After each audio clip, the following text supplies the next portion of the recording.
Hello दोस्तों, कैसे हैं आप सभी। आशा करता हूँ आप सभी अच्छे होंगे और मस्त होंगे। आप सभी अपनी एग्जाम की प्रिपरेशन कर रहे होंगे। तो दोस्तों, आज मैं आप सभी के लिए कक्षा 10 की विज्ञान विषय का अध्याय 1 लेकर आया हूँ, जिसका नाम है रासायनिक अभिक्रिया एवं समीकरण। दोस्तों, आपको इस अध्याय के नोट्स चाहिए तो आपको मैं डिस्क्रिप्शन या कमेंट पिन कर दूंगा, जिसमें आपको लिंक दी होगी, आप वहां जाकर डाउनलोड कर सकते हैं। तो दोस्तों, वीडियो को स्टार्ट करते हैं। इस चैप्टर में सबसे पहले पूछा जाता है कि भौतिक परिवर्तन किसे कहते हैं। तो हम जानते हैं वे परिवर्तन जिनमें पदार्थ के केवल भौतिक गुण बदलते हैं। क्या दोस्तों? भौतिक गुण बदलते हैं। भौतिक गुण कौन कौन से होते हैं हम जानते हैं। नंबर 1 पर है, इनमें पदार्थ के भौतिक गुण जैसे अवस्था, आकार, द्रव्यमान आदि बदल जाते हैं। नंबर 2 पर ये परिवर्तन है वो अस्थायी होता है। ये परिवर्तन उत्क्रमणीय होता है। नंबर 4 पर है, इनमें किसी भी नए पदार्थ का निर्माण नहीं होता। दोस्तों, हम उदाहरण के द्वारा समझते हैं। नंबर 3 उदाहरण को सबसे पहले ले लेते हैं, पानी का जमना। दोस्तों, पहले पानी होता है वो लिक्विड अवस्था मतलब द्रव अवस्था में होता है, बाद में वो जम जाता है तो वो ठोस अवस्था मतलब सॉलिड अवस्था में आ जाता है। तो हम कह सकते हैं प्रारंभिक अवस्था और अंतिम अवस्था। प्रारंभिक आकार और अंतिम आकार में परिवर्तन है। प्रारंभिक द्रव्यमान और अंतिम द्रव्यमान में परिवर्तन है। तो इस प्रकार का परिवर्तन भौतिक परिवर्तन कहलाएगा। ये अस्थायी होते हैं क्योंकि दोस्तों, जब हम बर्फ को फिर से गर्म करेंगे तो ये लिक्विड में बदल जाएगा मतलब द्रव में बदल जाएगा। दोस्तों, ये उत्क्रमणीय होते हैं। हम फिर से बर्फ को ठंडा करेंगे तो ये फिर से द्रव अवस्था में ना बदलकर ठोस अवस्था में बदल जाएगा। इसमें नए पदार्थ का कोई निर्माण नहीं होता।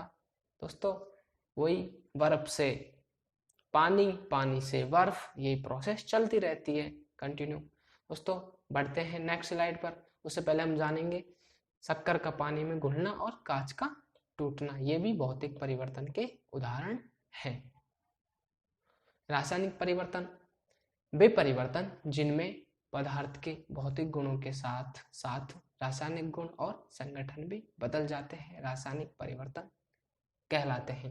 दोस्तों, रासायनिक परिवर्तन में भौतिक गुण तो बदलेंगे, साथ में रासायनिक गुण और संगठन भी बदलेंगे। जानते हैं कि रासायनिक गुण कौन कौन से हैं।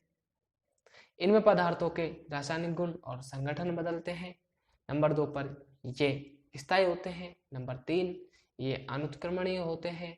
और नंबर 4 इनमें एक या एक से अधिक नए पदार्थों का क्या होता है दोस्तों? निर्माण होता है। जानने का प्रयास करते हैं उदाहरण की सहायता से। दूध से दही बनना।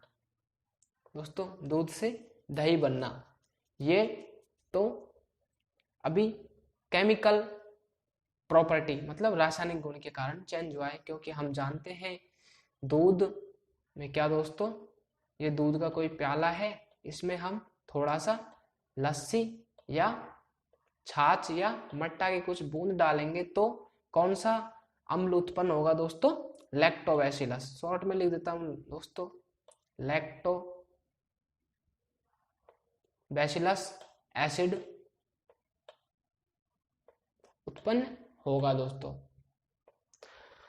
जिसके कारण दूध से दही बनेगा। लेकिन दही से दूध बनाना फिर से ये तो पॉसिबल नहीं है दोस्तों, तो हम कह सकते हैं ये स्थायी प्रोसेस है। अनुत्क्रमणीय प्रोसेस भी कहते हैं इसको। अनुत्क्रमणीय प्रक्रम में होता है क्योंकि दही से दूध नहीं बना सकते, लेकिन दूध से दही तो हम बना सकते हैं। अब बात करते हैं इनमें एक से अधिक नए पदार्थ बन सकते हैं। भाई, हमें पता है दूध है, उसमें हमने छाछ डाली या मट्ठा डाला, उसके कारण लैक्टोबैसिलस अम्ल उत्पन्न हुआ, जिसके कारण दही बन गया, न तो नया पदार्थ का निर्माण हो गया। ऐसे ही नंबर 2 उदाहरण, बनी हुई सब्जी का खराब हो जाना। नंबर 3, लोहे पर जंग लगना। दोस्तों लोहे पर जंग लगती है, लोहे पर जंग लगने के कारण वायु की उपस्थिति, वायु में उपस्थित होने वाली आर्द्रता या नमी उसके कारण लगती है तथा वायु के कारण जंग लगती है। ये भी रासायनिक परिवर्तन के उदाहरण है। नंबर 4 पर पाचन और प्रकाश संश्लेषण, ये भी रासायनिक परिवर्तन के उदाहरण है। तो दोस्तों बढ़ते नेक्स्ट स्लाइड पर। रासायनिक अभिक्रिया, किसी भी पदार्थ में रासायनिक परिवर्तन का होना रासायनिक अभिक्रिया कहलाती है, जिसमें पदार्थ के रासायनिक गुण मूल पदार्थ से अलग हो जाते हैं। उदाहरण के द्वारा हम समझते हैं, कार्बन का ऑक्सीजन की उपस्थिति में दहन करने पर कार्बन डाइऑक्साइड गैस बनती है। रासायनिक अभिक्रिया में रासायनिक परिवर्तन होगा तभी हम उस अभिक्रिया को रासायनिक अभिक्रिया कहेंगे। दोस्तों हमने ये परिभाषा पढ़ी थी, 2 या 2 से अधिक पदार्थों का आपस में जोड़ना और एक नए पदार्थ का निर्माण करना रासायनिक अभिक्रिया कहलाती है। लेकिन दोस्तों ये परिभाषा कुछ हद तक ही सही है। तो अच्छी परिभाषा ये है, किसी पदार्थ में रासायनिक परिवर्तन का होना रासायनिक अभिक्रिया कहलाती है। दोस्तों रासायनिक अभिक्रिया के निम्न 2 भाग होते हैं, ए है अभिकारक या क्रियाकारक, बी है उत्पाद या क्रियाफल। दोस्तों अभिकारक क्या होता है जानते हैं। रासायनिक अभिक्रिया में भाग लेने वाले या क्रिया करने वाले पदार्थों को क्या कहते हैं दोस्तों? अभिकारक। जिनमें रासायनिक अभिक्रिया में हमेशा बाईं ओर लिखा जाता है, किसको दोस्तों? अभिकारक को। उत्पाद क्या होता है? रासायनिक अभिक्रिया में बनने वाले पदार्थ को उत्पाद कहते हैं और जिन्हें रासायनिक अभिक्रिया में हमेशा दाईं ओर लिखा जाता है। उदाहरण द्वारा समझते हैं, जब कार्बन ऑक्सीजन से क्रिया करता है तो कार्बन डाइऑक्साइड बनती है। कार्बन और ऑक्सीजन यहाँ पर अभिकारक है और कार्बन डाइऑक्साइड उत्पाद है। दोस्तों रासायनिक समीकरण किसे कहते हैं इसको हम समझते हैं। रासायनिक समीकरण, रासायनिक अभिक्रिया के पदार्थों को प्रतीकों या अणुसूत्रों के रूप में लिखना ही रासायनिक समीकरण कहलाता है। दोस्तों कोई भी पदार्थ है उसमें रासायनिक अभिक्रिया होती है तो उस पदार्थ को उसके प्रतीकों या अणुसूत्रों के रूप में लिखना रासायनिक समीकरण कहलाता है। रासायनिक समीकरण लिखने के कुछ नियम है जो कि इस प्रकार है, आपको बता देता हूं। नंबर 1 पर है, सर्वप्रथम क्रियाकारकों को बाईं ओर लिखकर तीर का चिन्ह लगाया जाता है, जिसके बाद दाईं ओर उत्पाद लिखे जाते हैं। नंबर 2 पर है, अभिकारकों तथा उत्पादों के मध्य तीर का चिन्ह लगाया जाता है, जिसका सिरा हमेशा उत्पाद की ओर होता है जो अभिक्रिया की दिशा को बताता है। नंबर 3 पर है, यदि अभिकारक या उत्पाद में पदार्थों की संख्या 1 से अधिक होती है तो इनके मध्य योग का चिन्ह लगाया जाता है। उदाहरण द्वारा समझते हैं, कार्बन का ऑक्सीजन की उपस्थिति में जब दहन कराया जाता है तो कार्बन डाइऑक्साइड गैस बनती है। दोस्तों इसको एक एग्जाम्पल के द्वारा समझते हैं। चलते हैं नेक्स्ट स्लाइड पर। समीकरण लिखा हुआ है, कार्बन और ऑक्सीजन, ये क्या है दोस्तों? अभिकारक। फिर अभिकारक को हमेशा बाईं तरफ लिखा जाता है और तीर का चिन्ह लगाया जाता है। फिर उसके सामने क्या लिखा जाता है दोस्तों? उत्पाद को लिखा जाता है जो कि दाईं ओर लिखा जाता है। तो यही रासायनिक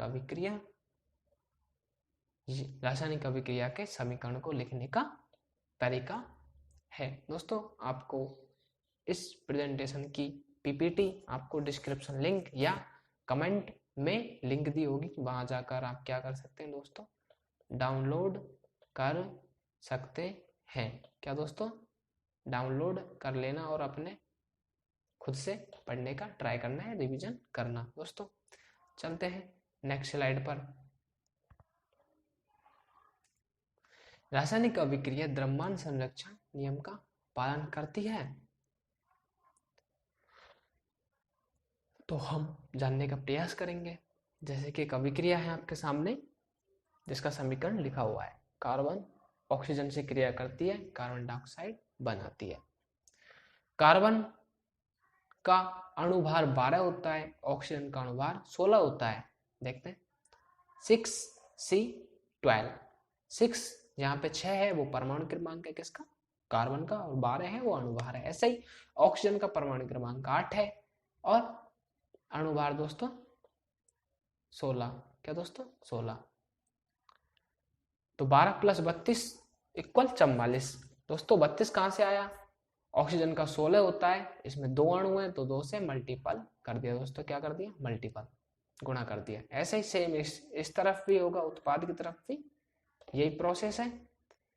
तो उपरोक्त उदाहरण से स्पष्ट है क्या कि 44 = 44, मतलब रासायनिक अभिक्रिया द्रव्यमान संरक्षण नियम का पालन करती है। दोस्तों चलते हैं नेक्स्ट स्लाइड पर। तो दोस्तों शब्द समीकरण किसे कहते हैं, जब किसी रासायनिक अभिक्रिया में पदार्थों को उनके प्रतीकों या अणुसूत्रों के रूप में नहीं लिखकर शब्दों के रूप में लिखे जाते हैं तो उसे शब्द समीकरण कहते हैं। जैसे कि मैग्नीशियम का प्रतीक Mg होता है। क्या दोस्तों,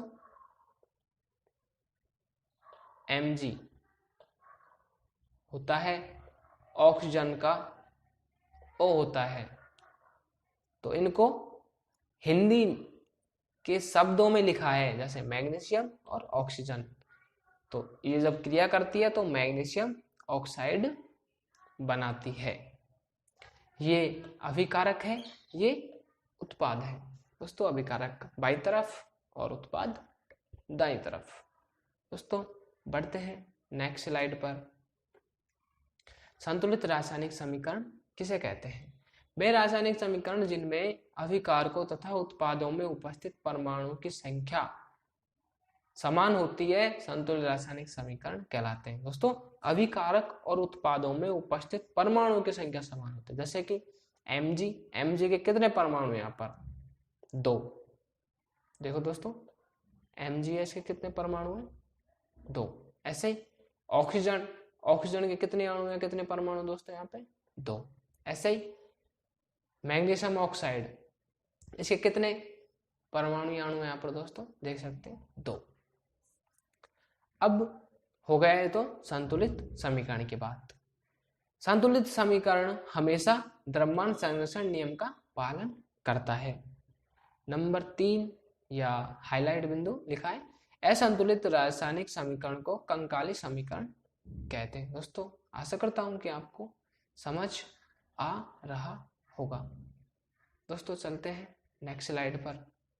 संयोजन अभिक्रिया पढ़ने से पहले हम जानेंगे कि रासायनिक अभिक्रिया के प्रकार। रासायनिक अभिक्रिया के प्रकारों में सबसे पहले संयोजन अभिक्रिया 1 नंबर का प्रकार होती है। दोस्तों ऐसी अभिक्रिया जिसमें 2 या 2 से अधिक अभिकारक जोड़कर एकल उत्पाद बनाते हैं उसे संयोजन अभिक्रिया कहते हैं। दोस्तों A और B यहाँ पे अभिकारक है, मतलब 2 अभिकारक है जो एक दूसरे से क्रिया कर उत्पाद C का निर्माण करते हैं। उदाहरण के द्वारा समझते हैं, हाइड्रोजन और ऑक्सीजन जब क्रिया करती है तो जल बनता है। ऐसे ही कैल्शियम हाइड्रोक्साइड और कार्बन डाइऑक्साइड क्रिया करती है तो कैल्शियम कार्बोनेट बनता है और जल बनता है उत्पाद के रूप में। इस अभिक्रिया में अभिकारकों का समान योग होता है, इसलिए योगात्मक अभिक्रिया कहते हैं। तो दोस्तों आज की वीडियो में इतना ही। आशा करता हूं कि आपको समझ में आया होगा। दोस्तों आप सभी के सामने नेक्स्ट पार्ट फर्स्ट चैप्टर का लेकर बहुत जल्द आने वाला हूं। तब तक आप इस वीडियो को लाइक एंड शेयर सब्सक्राइब जरूर करें।